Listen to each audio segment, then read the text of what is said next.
de un pueblo muy pobre, de secano, de Zamora, cuya tierra es muy estéril, pero que es barro muy bueno para hacer cazuelas y cacharros de barro.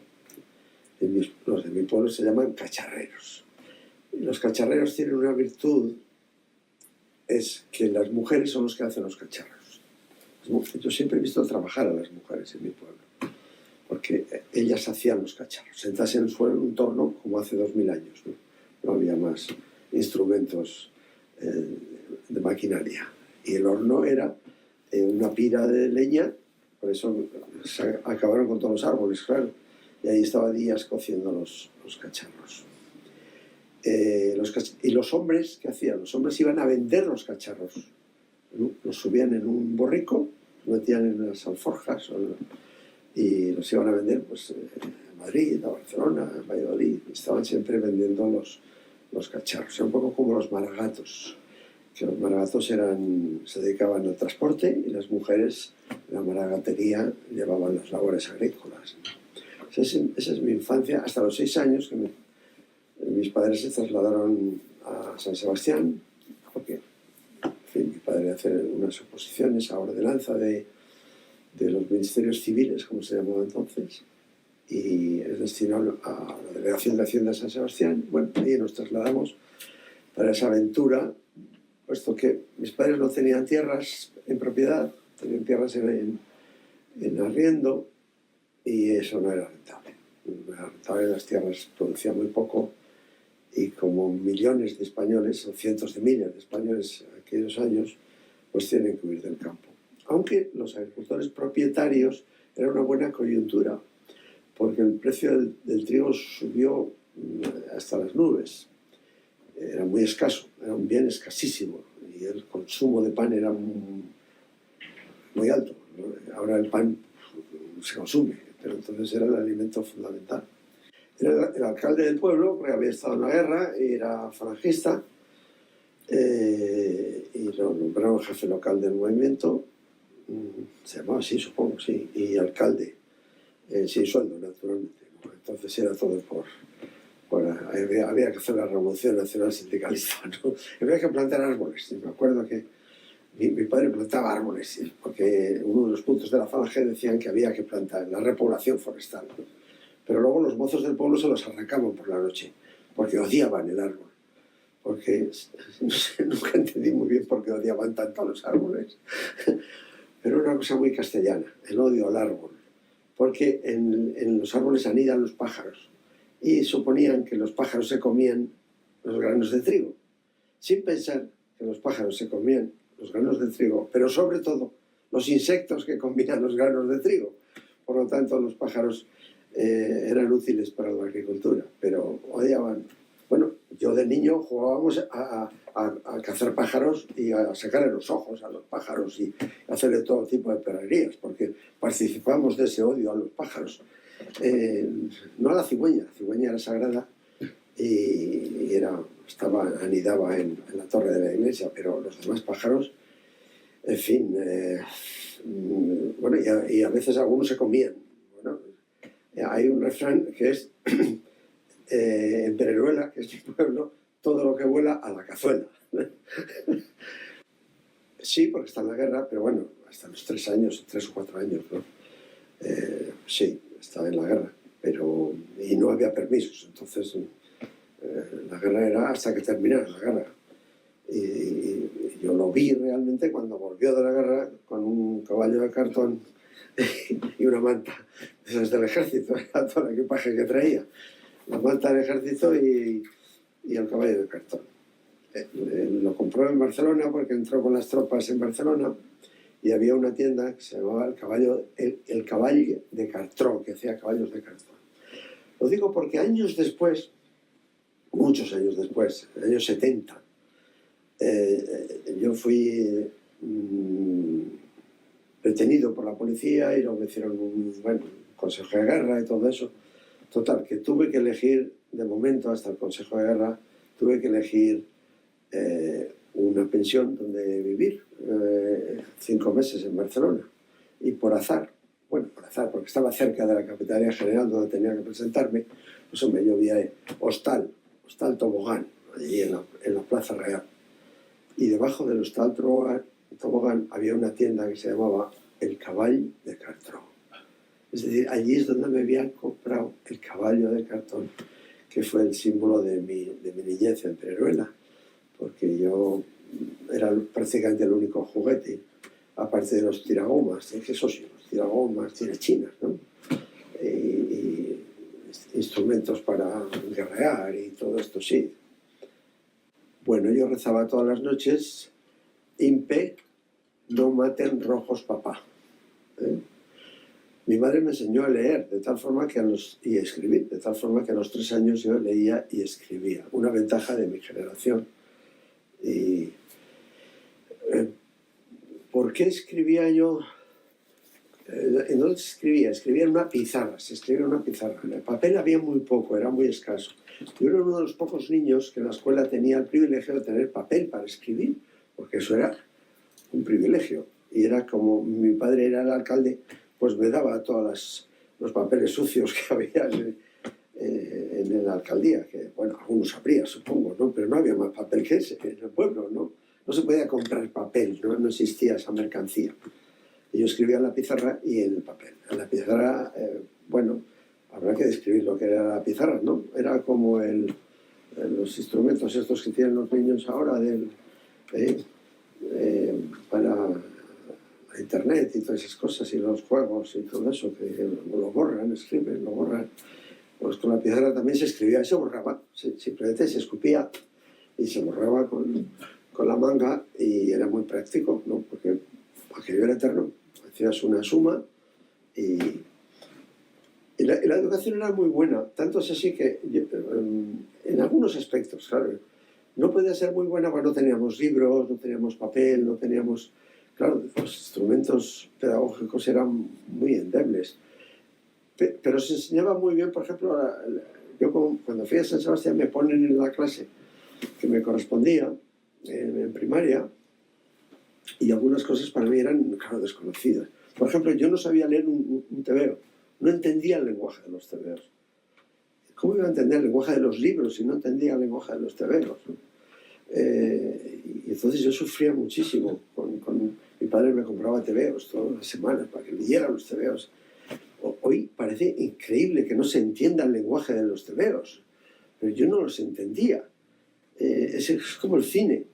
Pero de vez en cuando teníamos un cine mudo y era muy difícil de entenderlo. Tanto es así que te lo tenía que explicar un tío con un puntero. Decía, este es el hermano del otro, y te tendría que explicar porque es muy difícil. Y eso que el cine mudo, cuando lo ves ahora, pues resulta muy premioso, ¿no? El cine mudo. Pero vamos, una película de ahora no entenderíamos nada. Todos son lenguajes, ¿no? El lenguaje del cine, el lenguaje de los tebeos. Bueno, ya digo, en los asuntos del lenguaje, por ejemplo, yo estaba muy atrasado en el colegio de San Sebastián. Pero en las cuentas yo les ganaba a todos, porque yo aprendí muy bien a dividir con decimales y todo eso. Las 4 reglas las sabía a los 6 años perfectamente. Y ahora yo veo por mi nieta que a los 6 años no saben ni la tabla de multiplicar, ¿no? Bueno, es desfases. Pero enseguida mis padres se dieron cuenta de que eso tenía que cambiar. Me empezaron a comprar libros y empecé mi bibliomanía de comprar libros hasta hoy. Todos mis ahorros los he invertido en libros, porque yo quería tener una biblioteca, y empecé a tenerla porque mis padres me suscribieron a Aguilar, pagaban todos los meses una cuota, y iban comprando los libros que salían de Aguilar, que eran preciosos, los crisoles y todos aquellos libros que eran maravillosos. Y empecé a leer literatura clásica relativamente pronto. Sí, porque el mismo día que yo nací se creó Radio Nacional de España.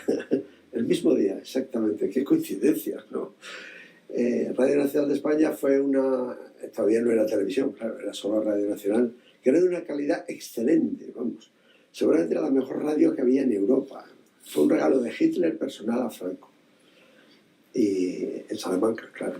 Y ahí empezó Radio Nacional de España el día de mi nacimiento. O sea que yo nací con con ese, no sé, con ese símbolo, digamos, ¿no? Sí, las canciones de cuna eran los himnos que cantaba mi padre en el combate, ¿no? Himnos aguerridos, del himno de infantería, el himno de los legionarios, en fin, todo esto. Para mí tenía una cadencia de canción de cuna y con mucha suavidad. Y todavía cuando los oigo me emociona, pero lo asocio a canciones de cuna. Creo que nadie tiene esta asociación, pero yo sí la tengo, ¿no? Estamos hablando de recuerdos, pues estos son mis recuerdos. Muy desarrollada en todos los aspectos, muy avanzada y con mar, claro. Imagínate la idea que yo podía tener del mar. Que no había libros, no había fotos, no había... Entonces el mar, te hablaban del mar. Me acuerdo que lo primero que hicimos cuando llegamos a la estación es ir hasta la playa de la Concha para ver el mar. O sea, antes de resolver cualquier otra cosa, hay que darnos, mis padres y yo, bueno, íbamos también con un bebé, que era mi hermano, el que me sigue, era un bebé, se nos enteró. Y nos quedamos extasiados viendo el mar. Todavía me extasía ver el mar, de verdad. Cuando voy a un sitio de costa, me quedo prendado. Bueno, supongo que es una reacción muy vulgar, ¿no? Muy corriente. Sí, mis padres vivían en la portería de una casa, era la forma de tener vivienda, en un sótano, muy insalubre. Y el colegio era el más caro de San Sebastián. Mis padres creían que había que pagarlo, claro, lógicamente no. Pues si era el mejor colegio había que pagarlo. Pero era algo así como el 80% del sueldo de mi padre era para el colegio, no podía ser. Y a los pocos meses de estar en el colegio, el director nos dio el recibo ese del pago y en el recibo ponía mensualidad 0. Creímos que era un error. No, ponía becario. Y ni mis padres ni yo sabíamos qué significaba la palabra becario. Es que no sabíamos que podía uno no pagar la enseñanza, ¿no? Me acuerdo que mi madre, que tenía un poco más de cultura, bueno, no había pasado a la escuela primaria, ¿no? Dijo, becario es que los curas no pagan el seminario. Ya tenía una idea, ¿no? Dice, a lo mejor también existe para esto del bachillerato, ¿no? De los colegios, sí, efectivamente. Pues el director nos tuvo que explicar que a partir de entonces no íbamos a pagar. Todos tenían libros en su casa y tenían coche. Imagínate, ¿no? Lo que era tener un automóvil entonces, ¿no? Me acuerdo que mi padre decía, un poco después, a los hijos, les decía, ¿alguna vez tendréis automóvil? Decía así, no coche, decía automóvil. Entonces, para él, un sueño que sus hijos, aparte de ser profesores de la universidad, tuvieran automóvil. No sé si sospechaba que por ser profesor de la universidad seguramente no ibas a poder comprar un coche. Pero efectivamente, claro está, hemos sido profesores de la universidad y hemos roto docenas de automóviles. Sí, en inglés se llama achievement, el logro, la consecución. Sí, eso lo tengo desde el principio. La idea de ahora que se discute, por ejemplo, si los niños tienen que hacer deberes, bueno, eso era indiscutible.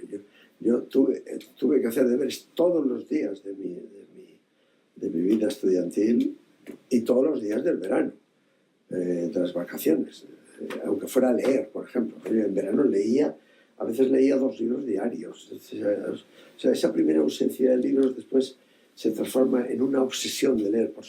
Por suerte, en el colegio tenía bibliotecas por cada curso. Cada curso tenía una pequeña biblioteca, claro, una estantería de 8 o 10 estantes. Bueno, bien, pero para el curso. Y los chicos tenían una obligación, sí, una cierta obligación de leer aquellos libros, aparte de los libros de texto. Había que leer los libros de Guillermo Brown, en fin, este tipo de libros de Salgari, los libros de los chicos de entonces, ¿no? Y tebeos también, ¿eh? Entonces, al principio yo no entendía los tebeos, pero luego me inflé, porque en la biblioteca del colegio había encuadernados, pues el guerrero del antifaz, y el hombre enmascarado, y el TVO, en fin, todo esto estaban encuadernados y se leían uno tras otro y teníamos incluso 1 hora al día, los sábados, para leer libros de esos, incluso tebeos, en clase. O sea, para que nos acostumbráramos a leer, ¿no? Recalco esto porque ahora es tan diferente, ¿no? No, yo creo que era de esa generación del éxodo rural y de los sufrimientos de la guerra, de que había que salir de aquello, y hay toda una generación comprometida con el trabajo, el esfuerzo, el pluriempleo. Era lo normal, tener 2 o 3 empleos. Y eso era parte del esfuerzo, igual que estar realquilados en una vivienda, era parte de ese esfuerzo también, ¿no? Al principio vivimos en una vivienda realquilada, con otra familia. Es un poco duro eso, ¿no? Ahora ni siquiera sabe la gente lo que es realquilado, ¿no? Creo que esta palabra ni existe ya, ¿no? Ahora todo el mundo quiere tener una vivienda en propiedad, claro, porque eso lo dice la Constitución, ¿no? Todo español tiene derecho a una vivienda en propiedad. Bueno, pues sí, yo creo que fue mi familia, desde luego, sobre todo mi madre, esa idea del trabajo, de rendir el esfuerzo, de todos los días hay que hacer deberes, y si no hay un deber, una tarea que te mandan en el colegio, tienes que leer un libro. El Guillermo Brown, no me acuerdo que mi madre leía los libros de Guillermo Brown conmigo y se reía muchísimo. Mi padre no leía, pero bueno, es que no tenía tiempo, pobre, tenía varios empleos y, en fin, estaba todo el día trabajando. Hombre, claro, gracias a ese sacrificio de esa generación hay una acumulación de capital, porque aquí se hizo desarrollo económico sin ayuda exterior, que es un caso extraordinario. Sí, se dice Japón, el milagro japonés, el milagro alemán, sí.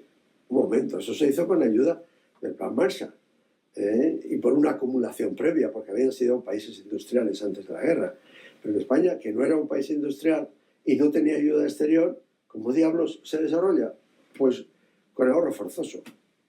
Es decir, los salarios, claro, controlados a la baja, había que trabajar mucho para poder comer, los alimentos muy caros, el nivel de vida pues de una austeridad forzada. Y esa austeridad forzada supuso la capitalización del país. Claro, el INI es eso, claro. El INI vive del ahorro forzoso de los españoles. Hombre, claro, ¿cómo no va a ser importante? Bueno, yo estudio en San Sebastián y al llegar a la reválida, pues el examen de Estado, ahora está también de moda decir que no la reválida, es caramba, era un control es fundamental, porque las notas del colegio no tenían mucha validez, aunque yo sacaba todos los sobresalientes, pero era la nota de un examen de Estado con catedráticos de universidad, en donde ahí ya, claro, ahí el favoritismo no podía existir. Yo tuve la suerte de que encima de sacar buenas notas del colegio, las saqué mejor todavía en el examen de Estado. Pues bien, a pesar de sacar tan buenas notas, yo pedí una beca para el CEU de Madrid y no me la dieron. No me la dieron. Y entonces dijeron mis padres, pues nos trasladamos a Madrid. Era la única forma de que yo entrara a la universidad. No podíamos pagar un colegio mayor. No, yo no podía venir a una pensión, no podíamos. Y entonces se traslada toda la familia a Madrid. Y seguimos otra vez esto de que la familia se traslada para que los hijos estudien. Y además, mis hermanos, si yo había estudiado con los marianistas en San Sebastián, mis hermanos tienen que estudiar, los más pequeños, en el Pilar de Madrid. Y naturalmente estudiar en el Pilar de Madrid, con beca también. O sea que seguimos, digamos, el mismo ciclo. La universidad era de muy buena calidad, aunque había algunos profesores nefastos, pero había otros egregios verdaderamente. O sea, un Maravalo del Corral, en fin, Gargorri, en fin, unos profesores, Garrido Falla, bueno, verdaderos maestros, ¿no? Y yo tuve esa suerte. Estudié en una facultad de políticas que era había muy pocos alumnos y eran casi clases particulares, diríamos, ¿no? En clase estaríamos una docena de alumnos, ¿no? Y eso era francamente muy bueno. Mi padre me obligó a estudiar Derecho al mismo tiempo, porque me decía que eso de políticas, oye, la sociología yo no la desconocía, claro, yo gustaba lo de la política y eso, pues las políticas, eso yo creo que me iba a gustar y me gustó realmente, ¿no? Y ahí estaba la sociología, claro, a la que luego me derivé. Pero mi padre dijo que no, eso de políticas, eso es poco seguro, no, hay que estudiar Derecho. Bueno, pues yo obedecí como un buen hijo y me matriculé en Derecho con el acuerdo de que yo no abría un libro de derecho en todo el año, solo los abría en verano. Y así llegué hasta el tercer curso de derecho, o sea, estudiando solo los veranos, y al mismo tiempo que viajaba y hacía autostop, no sé cómo podía estudiar con ese ritmo de vida, pero vamos, el derecho me resultó facilísimo. O sea que lo podía haber terminado, pero bueno, me enfadé con un catedrático y bueno, porque había que aprenderse los códigos de memoria y yo, bueno, tuve una pelotera con el catedrático y colgué la toga, digamos, ya abandoné y seguí solo política. Manuel Fraga, claro está, y Arbolella, en fin, muchos sí. Yo después fui, al final de la carrera, en quinto curso, fui ayudante de Fraga, es decir, que saqué matrícula con él, naturalmente, y era un buen estudiante, y bueno, pues entré a trabajar, no sé, no teníamos sueldo, o sea que cuando hablan ahora de los contratos basura, hombre, aquello sí que era contrato basura, que no teníamos sueldo, solo que al final del año, pues Fraga sacaba un billete de 1000 pelas y te lo daba así, dice, venga, tenga usted eso. Así, te daba 1000 pesetas al final del año, ¿no? Bueno, como una especie de propina o de... Bueno, la clase cuando hizo la jubilación, sí, fue un acontecimiento, dio una clase magnífica. Bueno, yo iba como ayudante, ese era mi privilegio, a todas sus clases. O sea, ya había aprobado la asignatura, claro está, pero era maravilloso. Las clases de Fraga eran extraordinarias, eran de una cultura asombrosa. Bueno, hoy día no se toleraría, porque si citaba a un autor extranjero lo citaba en su idioma, ¿no? Y ahí la gente se quedaba a verlas venir, porque una cita en inglés, una cita en alemán, una cita en italiano, pues la gente no se atrevía a levantar la mano y decir, oiga, no se puede traducir, eso no se estilaba, ¿no? Bueno, como de la noche al día, en fin, como del día a la noche mejor, quiero decir, luego yo he tenido alumnos hasta hace muy poco, que me jubilé también. Por cierto, estábamos con lo de la última clase de Fraga, que fue extraordinaria, una lección magistral muy bonita, pero le abuchearon por razones políticas, claro, porque él era un cargo del movimiento, de la Hora Nacional de Asociaciones, o no, ¿qué era ya? No, era ya en la democracia, sí, él ya estaba en AP, claro, sí. Estaba ya en AP y le abuchearon por ser líder del partido de la derecha, ¿no? Bueno, abuchear a un profesor era inconcebible cuando yo estudié, ¿no? Aunque se decía que éramos rebeldes y nos perseguía la policía, vamos, corríamos delante de los grises y eso, pero, chico, en clase nadie se atrevía a abuchear a un profesor, ¿no? Eran otros tiempos. La gente trabajaba más, se iba a la biblioteca, estudiábamos en las bibliotecas. Yo estudié en la biblioteca de lo que hoy es el Senado, que entonces era el Instituto de Estudios Políticos, que tiene una biblioteca maravillosa, con muebles ingleses como este sofá, y reproduce un poco la biblioteca del Parlamento británico, es una especie de copia. Y allí estudiábamos, había calefacción, claro, es que yo en mi casa no tenía calefacción, pero en las bibliotecas había calefacción. Y entonces a lo mejor era por eso, esa era la razón oculta por la que en lugar de estudiar en casa estudiábamos en las bibliotecas, porque se estaba calentito el invierno. Pero no era solo por eso, sino porque leíamos. Lo que se dice leer, leíamos desde el primer día de la carrera. Los profesores nos daban una lista de libros y había que leer aquello. Incluso algunos eran muy difíciles de encontrar, porque entonces había una cierta censura y algunos libros pues eran raros de encontrar. Pero bueno, nos arreglábamos para leerlos y los leíamos. La Facultad de Política se concibe como una escuela de mandos del franquismo. Así y sí. Ahora se ha convertido curiosamente en eso, ¿no? La escuela de mandos de Podemos. Es fantástico, ¿no? Las vueltas que da la vida. Falló desde el principio, es decir, aquello no fue, yo no lo conocí como escuela de mandos. Quizá fueron los dos, o sea, empieza en el año 44, 45, 46, no me acuerdo, por ahí, final de la Guerra Mundial.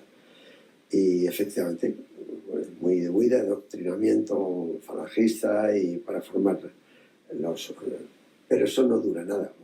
Enseguida vence la ciencia y la ciencia vence y fue al contrario, fue una universidad, una facultad muy liberal en el mejor sentido de la palabra, ¿no? ¿Y ahora? Incluso Fraga, porque claro, Fraga lo asociamos ahora a la extrema derecha, incluso se podría decir. No. Vamos a ver, Fraga, y yo asistía a sus cursos con deleite, lo que explicaba maravillado era el sistema británico de democracia, ¿no? O sea, la democracia británica y la norteamericana, eso es lo que explicaba. Y lo explicaba con arrobo, quiero decir que eso es la civilización.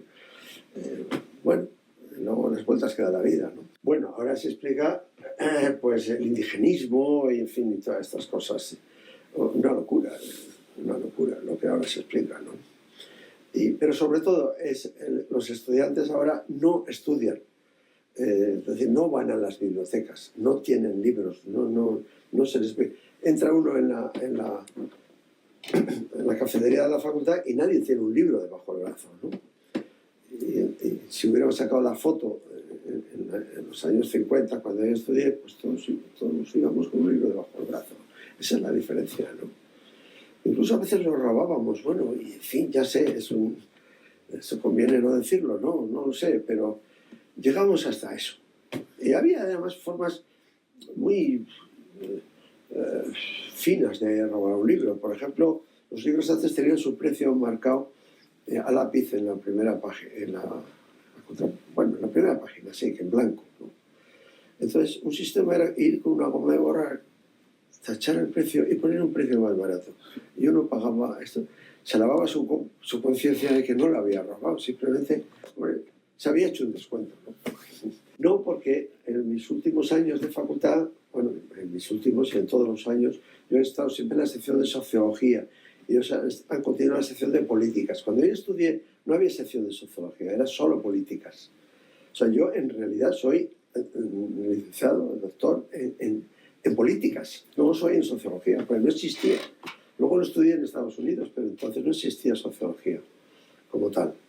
No los conocía. Conocía a Bestringe, con el que siempre me llamaba bien. La verdad es que es un hombre... porque ha leído libros. Bestringe es de la generación que se leía libros.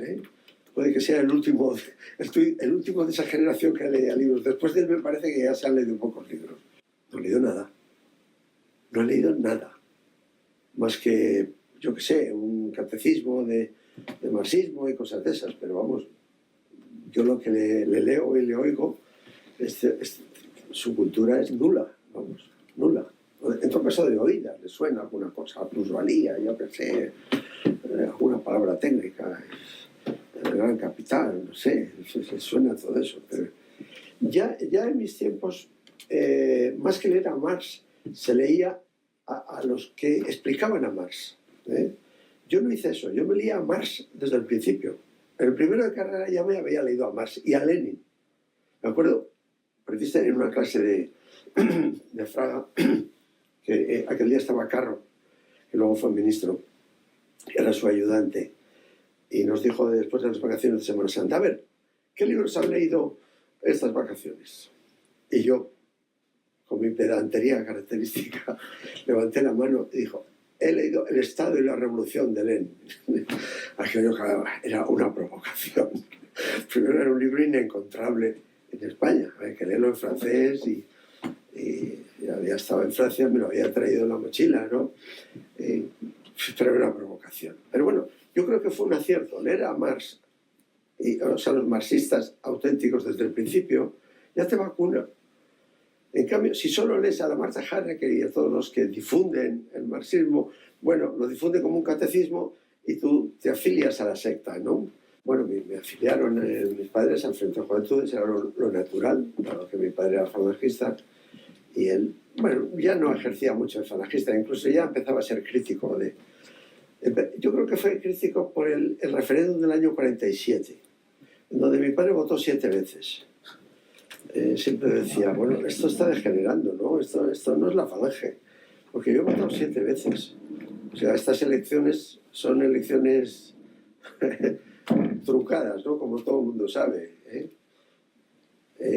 Bueno, por eso salió, claro, el referéndum a favor de Franco, naturalmente, el 99% a favor. Podría haber salido el 102% si se descuidan un poco. Y en Madrid, pues me afilio al SEUS, y eso era afiliarse, pues estoy con el grupo del SEUS, sí. Hombre, es que eso es muy, muy tardío, porque yo al final ya de la carrera y después ya como profesional me doy cuenta de que aquello no tiene sentido y me hago antifranquista, si se puede decir. Es decir, no antifranquista en el sentido de que deseaba matar a Franco, ¿no? Sino que, bueno, que Franco no podía sucederse, que tenía que haber una democracia con partidos políticos. Y yo estaba en esa operación, en la operación del Diario de Madrid. Yo realmente no me vinculé con ningún partido, la verdad. Aunque siempre creyeron que estaba vinculado al Partido Comunista, no lo sé por qué, pero siempre lo creyeron. Bueno, pues porque me invitaban a los amigos de la UNESCO y todo esto, yo estaba en todas las operaciones culturales y el Partido Comunista estaba mucho en la cultura y en el europeísmo y todas estas cosas, y yo estaba muy metido en todas esas cosas. Pero bueno, confieso que nunca fui del Partido Comunista y me junté más con los del Diario de Madrid, que en gran medida eran del Opus Dei. También me dijeron que si yo era del Opus Dei, pues no fui del Opus Dei. No sé, siempre se lo dije a Antonio Fontán muchos años después: oye, ¿pero por qué no me habéis invitado a los ejercicios espirituales? O como sé.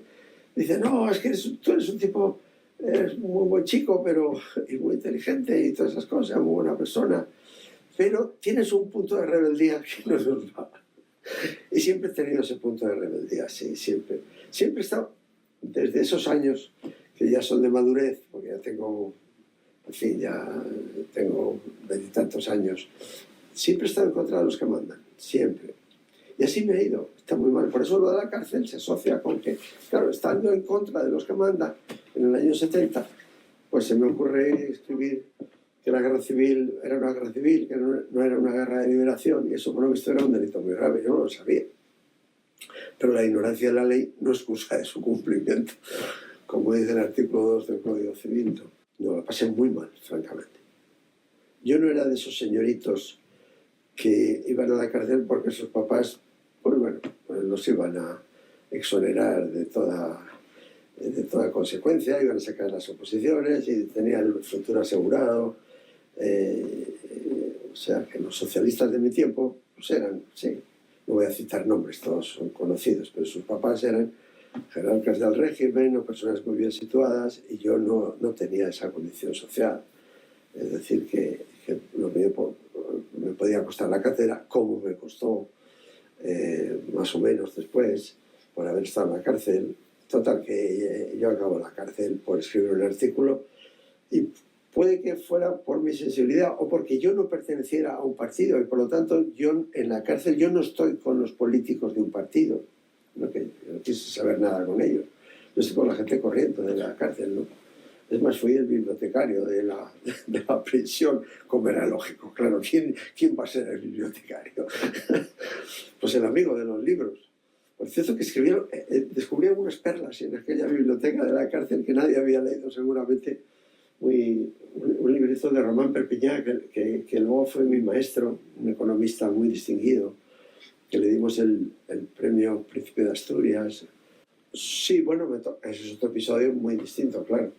Mis hijos yo estoy separado de mi mujer, vivo en Barcelona, mis hijos viven con su madre, claro está, aquí en Madrid, y los de la urbanización, todos los de la urbanización caen en uno que vive en la urbanización, que es un pederasta, en fin, furibundo, que crea una especie de secta extravagante y convierte a los niños a esa secta en donde creen que pueden viajar a otro planeta, y bueno, una locura, ¿no? Pero bueno, esas cosas ocurren en la adolescencia, ¿no? Y como es una secta, y como este tío era un pederasta, pues los chicos que tenían, cuando sale este asunto, menos de 18 años, pues no van a la cárcel. Pero mi hijo mayor, que había cumplido los 18 años, responsabilidad penal, aunque sea con efecto retroactivo, y es una cosa que no entiendo, ¿no? Entonces era mayor de edad, pero los posibles delitos de la secta y todo esto, que además lo interpretan como si fuera algo parecido a un terrorismo. Y la prueba es que el juicio se hace en la Audiencia Nacional, como si fuera terrorismo, ¿no? Lo engloban en el terrorismo. Y mi hijo va a la cárcel, Por cierto, el director de la cárcel lo considera un terrorista y no le deja trabajar. Y yo le digo fui a ver al director y le dije, mire, esto es muy peligroso, este chico se va a volver loco aquí, él necesita un trabajo, él sabe hacer muchas cosas.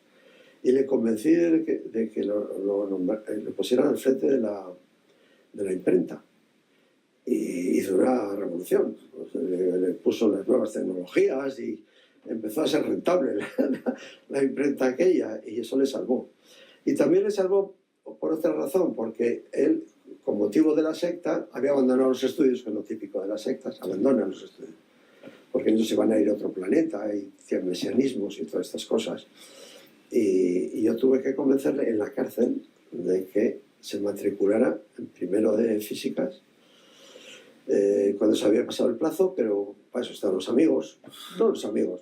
Yo no conocía al decano, no me importa decirlo, pero en fin, fui a ver también, le dije, oye, yo tengo a mi hijo en estas circunstancias, tiene que matricularse y tiene que hacer un esfuerzo de empezar la carrera. Y empezó la carrera en la cárcel y la fue aprobando y bueno, la continuó, la terminó y fue un distinguido informático, hizo física e informática. Igual que me hizo sufrir mi propia cárcel, pero mucho más la de mi hijo, porque era de una crueldad terrible, ¿no? La imagen de la secta y todo eso. Cuando él había sido la víctima, ¿no? Pero apareció como culpable. Repito, todos los que habían tenido en el momento del juicio más de 18 años eran culpables. Lo digo porque tenía otro hermano más pequeño, él, o sea, otro hijo mío, que estuvo con él y no le pasó nada, porque tenía 17 años. Blaming the victim, exacto. Echar la culpa a la víctima es una cosa muy típica de todas las sociedades. De la nuestra, desde luego. Hay que comprenderlo, es humano. Cuando nos ocurre algo malo, algo que nos desagrada, hay que echar la culpa a alguien. Alguien tiene la culpa. Si nos sale mal una operación, alguien tiene la culpa. Eso nos satisface mucho, pero a veces es muy injusto y de una crueldad innecesaria realmente. Si es que hay crueldades necesarias. Podría ser también, sí. Podría ser también porque estoy yo ya en Barcelona de profesor, con otros profesores, y prácticamente un grupo de profesores, aunque luego se adhirieron 2.300, dicen, no sé, no los contamos, ¿no? Muchos. Sí, obreros de la SEAT, por ejemplo, se adhirieron, ¿no? En bloque, cientos de obreros de la SEAT. Pero vamos, el núcleo eran profesores y hacemos un manifiesto que yo no lo hice, no lo firmé, pero no lo hice. Lo digo porque, en fin, tiene algunos defectos de sintaxis que, en fin, no quiero yo atribuirme obras. Pero bueno, el espíritu es igual, no había que corregir la sintaxis, está muy bien. El criterio es, en el año 80, imaginamos que viene ya Pujol, y Pujol, ¿qué va a hacer? Suprimir el castellano de la vida pública y obligar a todos los niños a la inmersión lingüística que llaman en el catalán, de tal forma que eso ha servido de indoctrinación. Y dijimos, dentro de una generación estos señores van a ser independentistas, como ha ocurrido. Es decir, avisamos de lo que ha ocurrido. Pero claro, era muy peligroso avisar de lo que puede ocurrir. Eso en España, y automáticamente fuimos calificados de fachas, La verdad es que en ese momento votábamos prácticamente todos al Partido Socialista. Era el socialismo de entonces, del año 80. No es el socialismo de ahora. Era el socialismo de Felipe González y, bueno, una especie de ilusión socialdemócrata y todas esas cosas, ¿no? En ese momento esa era mi forma de pensar, pero vamos, ahí no lo hacíamos como partido ni como nada. Yo no era del PSOE ni nada, ni del PSC, pero lo hacemos diciendo debe haber una educación bilingüe. Sí, no, fue real. A los que habíamos firmado nos llamaban por teléfono con amenazas de muerte. Tanto es así que por la mañana mirábamos el coche por debajo y aquello era... Yo un día me encontré con un colega que estábamos cada uno mirando el coche por debajo y nos encontramos con la vista, así, nos cruzó la vista. Dice, oye, no estamos haciendo el ridículo, ¿por qué no nos vamos de esta puta ciudad, ¿no? Porque empezamos ya a odiar a Barcelona con lo que habíamos amado a Barcelona, porque éramos enamorados de Barcelona, ¿no? Y de repente Barcelona era hostil, ¿no? Y nos fuimos todos, claro, esos firmantes primeros nos fuimos todos, porque nos amenazaron. Yo era el primer firmante por el azar de que era vicedecano. Bueno, como era vicedecano tenía la máxima categoría académica, ¿no? Y me pusieron sin consultarme de primer firmante. Eso del primer firmante contaba mucho en aquellos tiempos. Desde el franquismo el primer firmante era el responsable de lo que ahí se decía, ¿no? Pero bueno, es igual. Me pusieron y era razonable que me pusieran, no puedo quejarme. Yo tenía la ventaja de que vivía fuera de Barcelona, en un pueblo. Yo siempre he vivido un poco, me gustaba vivir por ahí, en un pueblo de los viñedos y por ahí, en fin, a 40 kilómetros de Barcelona. Y claro, no me encontraron fácilmente, pero a otro firmante, a continuación, el grupo vamos, que era Federico, y que ya era más conocido políticamente, pues lo secuestran y le amenazan con pegar un tiro. Intentan pegárselo en la rodilla para que estuviera cojo toda su vida, pero se equivocaron.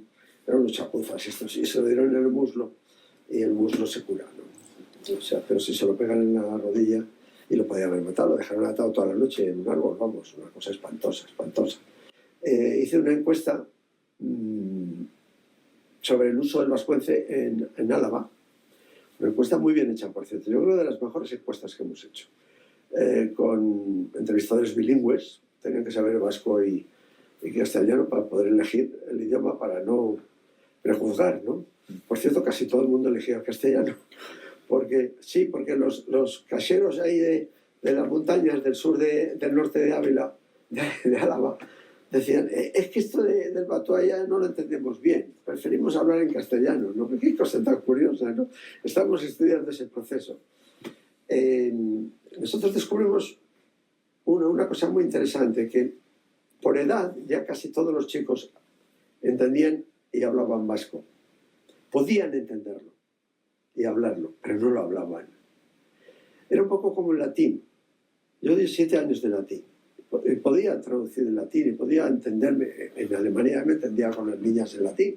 O sea, que puedes entenderte en latín. Pero claro, no es tu idioma, porque es que no hay nada escrito en latín, digamos, más que los clásicos. Entonces se convierte en una lengua muerta. Y el vascuence era una lengua muerta, y yo creo que sigue siendo. Pero vamos, descubrimos eso. La que se armó. Amenazas de la ETA, llamadas de teléfono, en fin, el teléfono que lo tenía, en fin, ¿cómo se dice eso? Sí, que lo podían oír en el CSI, donde fuera, que estaba vigilado. Y me llamaban y yo procuraba entretenerles mucho tiempo para que adivinaran en el CSI dónde estaban. En fin, no sé, una cosa extraña. O sea que hay amenaza en ese caso, ¿por qué? Para averiguar lo que iba a pasar también y lo que pasaba, ¿no? Y lo último es lo de cuando llega la ley de violencia de género, pues yo le digo, me llamaron como consultor al Parlamento, al Congreso, y allí en el Congreso les digo, se han equivocado ustedes. Con esta ley no va a erradicarse la violencia de género. Se va a mantener e incluso va a aumentar. ¡Oh! La escandalera. Eso no se puede decir. ¿Cómo que va a aumentar la violencia de género? Le digo, sí, porque las circunstancias por las que hay violencia de género no tienen nada que ver con lo que ustedes dicen en las leyes y con lo que ustedes están aquí discutiendo. Son circunstancias objetivas que se pueden estudiar. Tiene que ver mucho con la inmigración de extranjeros cuando están solteros, que son los auténticamente violentos. Cuando vienen con la familia, esos no son violentos. O sea, que no eran, porque me llamaron de todo, me llamaron naturalmente que odiaban a los extranjeros y todas estas cosas. Y yo, ¿cómo voy a odiar a los extranjeros? ¡Qué estupidez! Yo simplemente decía que un español, en la circunstancia de uno que viene de África, soltero, y en un barracón, en los campos de Níjar, aquellos allí iba a haber mucha violencia doméstica. Y digo, en cambio en Madrid, donde vienen de Ecuador o de Perú, pero más bien los del mismo pueblo y los de la misma familia, los del mismo clan, y están aquí arropados y celebran su fiesta nacional aquí y viven más o menos en el mismo barrio, esos no van a ser violentos. Y efectivamente, en Almería la violencia era muy superior a la de Madrid. Luego, no era un fenómeno de violencia clásico urbana, era de unas circunstancias objetivas. Y mientras siguió esa inmigración, pues siguió más o menos constante la violencia de género, y que por cierto es baja. Otra cosa que yo les dije, oiga, ya sé que con un solo caso hay que, en fin, excitarse, ¿no? Porque no hay derecho a matar a una mujer, ni a nadie, claro, ni a un niño, ni a un viejo, no hay derecho. Pero la tasa de asesinato de mujeres en España es bajísima, la más baja de Europa. Y la más alta es en ese país esos países que ustedes idealizan, Dinamarca, Finlandia, esos países socialdemócratas que ustedes idealizan, ahí la violencia de género es muy alta. Porque son protestantes, porque hay, yo qué sé, hay otras razones, ¿no? No vamos a entrar ahora por qué los daneses matan más a sus mujeres. En fin, tiene que ver mucho con la religión y otras muchas cosas, pero aquí no lo vamos a dilucidar. Pero eso me valió también amenazas. Me censuraron un libro en el CIS, yo qué sé, un desastre, un desastre. Bueno, los carteles en la facultad, obscenos, de una obscenidad insoportable, vamos. Sí, porque una de las cosas que le dije es que no se atreven ustedes a llamar a las cosas por su nombre, ¿no?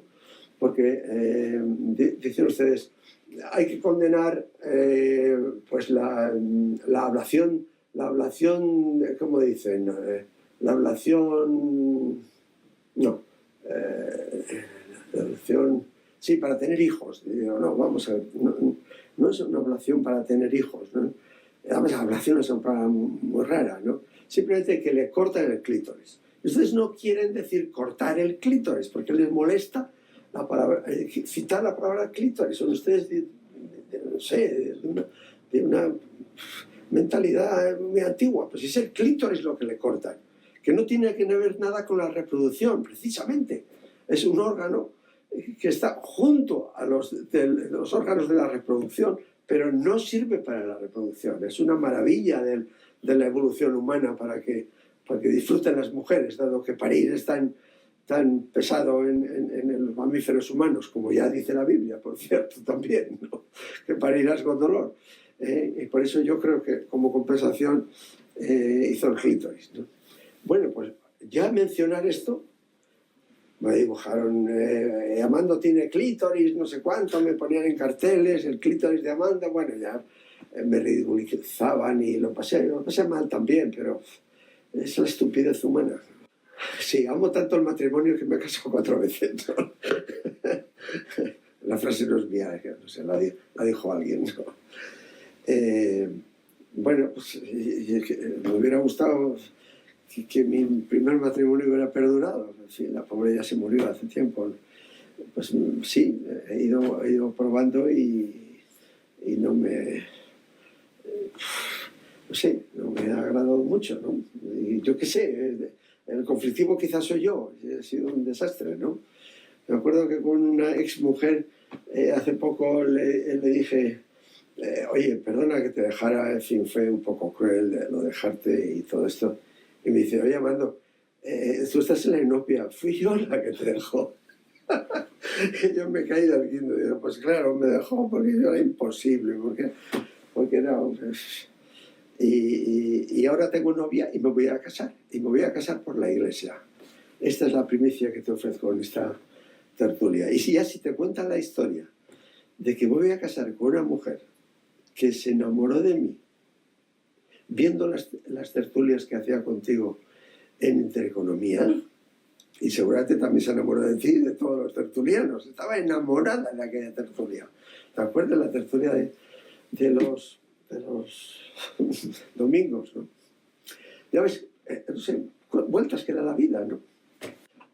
Me dan mucha envidia siempre los matrimonios de toda la vida. Eso es una cosa... me enamoran esas mujeres. Sí, porque mi mujer es muy religiosa. Me voy a casar por la iglesia y he vuelto a la iglesia. Y me hice mi confesión general, porque yo siempre he sido muy religioso, que conste, siempre. Bueno, al principio, hasta los 20 años, hasta mi primer matrimonio, que fue por la iglesia también, fui muy religioso, pero luego pues estas cosas que ocurren se abandonan, por lo que sea, yo qué sé, por la sociología, yo no sé por qué abandona uno la práctica religiosa, pero no la religión. Yo siempre he sido muy religioso, muy religioso. Lo que pasa es que a mi aire, ¿no? Pero claro, eso, uno, como decía el otro, yo soy ateo pero católico, ¿no? O sea que yo era no creyente o no practicante pero católico, ¿eh? Y ahora pues he vuelto no sé, con una gran alegría, porque era muy amigo del cura de mi pueblo, que participamos los dos en una tertulia, y bueno, ella sabía que yo no era practicante, y vuelvo a él y le digo, oye, que quiero confesar. Y me da mucho temor, y la verdad es que fue una confesión maravillosa, porque este cura, claro, fue vocación tardía, fue hijo de trabajadores, su padre fue perseguido por Franco, viene de la izquierda, es otro tipo de cura, un cura de verdad, como Dios manda, vamos, si se puede decir así. Y este ha sido el que me ha convertido, digamos, ¿no? Pero estoy muy a gusto, estoy muy a gusto, de verdad, estoy feliz. No sé, yo qué sé, es la caída del caballo otra vez, o cómo se puede llamar esto, no sé. O que te enamoras de una mujer muy religiosa, que por eso era una adicta de intereconomía, ¿no? Sigo arruinado, realmente vivo de limosna de los amigos. No me da vergüenza decirlo, porque como tengo deudas y hay que pagar las deudas, y pues mi pensión es menor que las deudas que tengo, pues vivo de limosna de los amigos, porque ahora no se paga nada esto de las televisiones y... Bueno, Libertad Digital me pagan algo, sí, gracias a Libertad Digital, ¿no? Pero en algún otro sitio que tenía colaboraciones, esas han desaparecido, y la verdad es que mi situación económica... Pero no sé, esto es poco elegante decirlo, ¿no? Digo yo. Pero ya que me lo has preguntado, pues te respondo. El acuerdo era que yo te respondía a todo y que tú no me ibas a censurar nada. O sea que los oyentes ya saben que todo lo que he dicho es enterizo, todo lo que está ahí.